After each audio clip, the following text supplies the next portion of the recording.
academic counselor. I would like to know about your profile by your own words. First of all, I feel very blessed and really grateful to be part of National Education Forum and the mission they are carrying, because the kind of education era we are entering into. I'm from Mumbai, and I am the state coordinator for Maharashtra, part of National Education Forum. And yes, so it's been close to 3 decades into education with all the Indian boards and international boards. So I run the support system for IB and Cambridge students, and I also run a school for homeschoolers. Okay. And we focus on the holistic development of the children. Okay. Yeah. Ma'am, let's start with the questions. So the first question is, what does the phrase beyond marks and classrooms suggest about traditional education system? So I believe, like traditional education system, the focus has always been on marks and grades and certificates. Right. But one size can't fit all, Yeah. and we all are so unique. Even if we have twins in our own house, like both the children will be very different. Yes. One might be interested in engineering, the other might be a painter. Right. So we need to go beyond marks and beyond classrooms, because we have infinite potential as a human being, which God has already gifted us Yes. with, and we need to give that kind of an environment to our children to grow and evolve. Right. So with the future changing so rapidly, which skills do you think children should focus on more? Yeah, again, traditionally we were looking into the marks and we were qualifying them as per that. Right.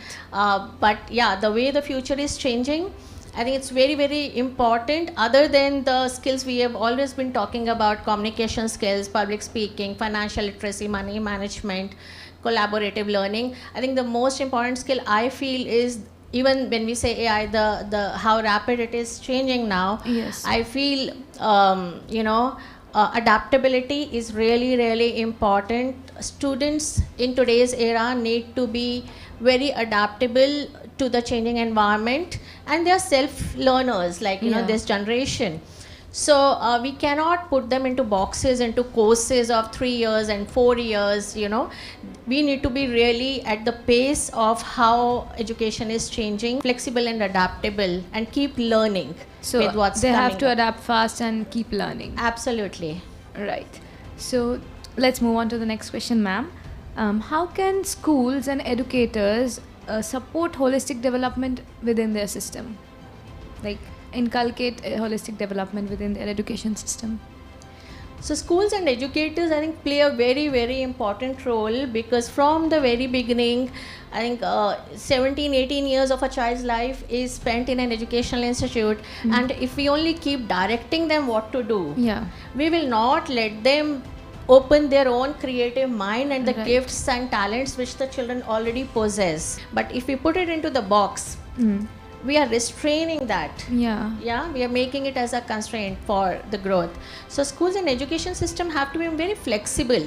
Okay. We cannot give similar kind of exams and similar kind of subjects to all of us sitting here. Might be interested in many different fields. So is it So they should it's- introduce more subjects? So it should be evaluated, like I feel personalized and flexible learning is very important, because in the same classroom there are children who are super talented. Yeah. There are children who are slow learners, who are Yes. average, some are interested in mathematics, some are not. They want to be Right. dancers and musicians. So we have to respect and value every soul, and so make it more flexible Yeah. and Open-minded. open-minded, and making it like we have to evaluate what will help the child in the best possible way. We can help them become their best version, And it reach is to their different for highest every potential. child.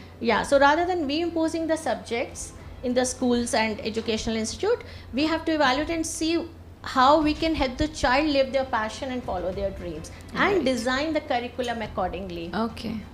That's a really great suggestion, ma'am. And lastly, I would like to ask, what is your suggestion to the teachers, educators as a whole? As all of your experience, what would be your suggestion to bring this with our growing education system, how to make it better. Just fulfilling the unexpected dreams and expectations of the parents sometime. We are not letting the soul of that child evolve and get to their best potential.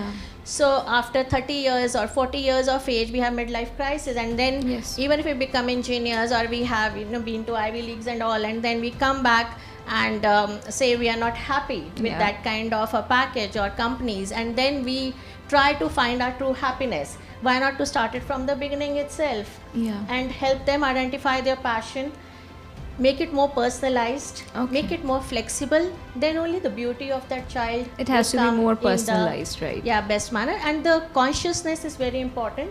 Parents have to be really conscious in raising them.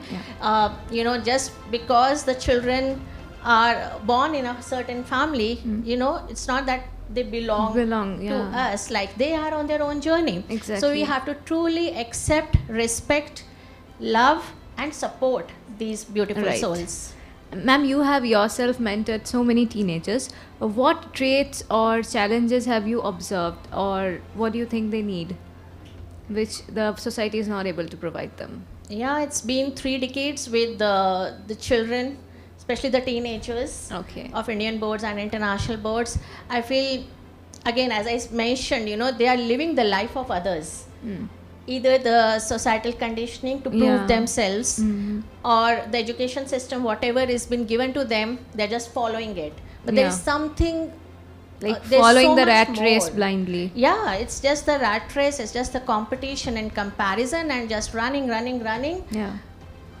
With reaching do nowhere. This, and after that first college, then degrees, yeah, it's then just job. been going on and on and on.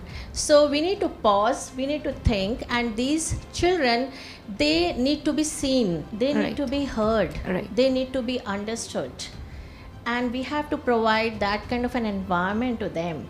Both the parents, the schools, the teachers, the educators, the society in general. So where they can do what they want to do. Because I totally believe if you do something what you love, and and you will ace passionately, you'll always be successful in life. Right. Because the kind of hormones, the kind of happiness that comes, the joy that you will get. I also don't think there is not a profession from which you can't make money or be successful. Fortunately, today's generation, they are living in an era, there are plethora of opportunities available. Like anything you're good at it, you can ace in it. A 14-15-year-old child sitting at home is earning more than us with so much of qualification at this age. And they know more trading and coding than us. Absolutely. So there is so much to learn from them. Exactly. We are no one to teach. Just because biologically we are, a little older than them, doesn't mean we know everything. They know more than us, and they are so tech savvy. My own institute is run by an 11-year-old child. The entire text that he's been teaching, in 2020 we didn't have, we had no idea how to go online. So that boy, he's just created the whole environment, the space, trained the teachers, handholded the faculties, the parents, the students, and took us online. So of course, the children are very, very talented. Extremely and they're talented. self-learners. Extremely. In fact, we need to learn. When we talk about 21st century skills to be taught, I think they are already in 21st century. They know, they have those skills. It's we are lagging behind, the educators and teachers.